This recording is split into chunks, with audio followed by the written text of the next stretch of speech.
Hay un día que reconoces el entorno. Hay un día que reconoces la importancia de establecer un plan de cuidados para tu yo del futuro. La importancia de compartir las cuerdas de tensión, de generar una red de protección.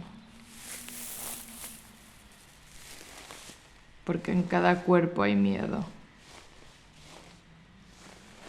Y no quiero que tú me des más miedo. No quiero que decidas cómo me ves. Solo quiero que me veas.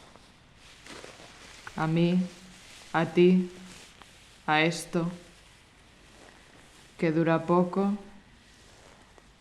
o que dura mucho.